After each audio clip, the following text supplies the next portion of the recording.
China's central bank has decided to cut the amount of cash the banks must hold as reserves. The move comes days after the world's second-largest economy reported its worst quarterly growth figure for 6 years. China's central bank, the People's Bank of China, announced on Sunday it will lower the reserve requirement ratio by 1 percentage point. The central bank will further lower the ratio by 0.5 percentage point for banks that have met the authorities' criteria for lending to the agricultural sector or small and micro enterprises.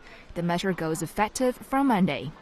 Under the new policy, big banks are required to hold 18.5% of their deposits in reserve.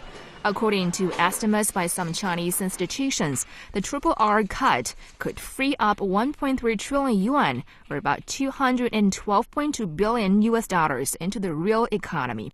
The bank says the move aims to boost structural adjustment.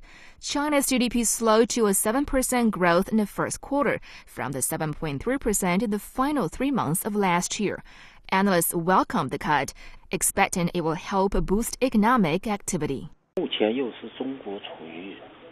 China is now in a critical moment of stabilizing growth and adjusting structure that needs a moderate monetary policy. So through ratio cut, it will release more than 1 trillion yuan to supply a part of the base money.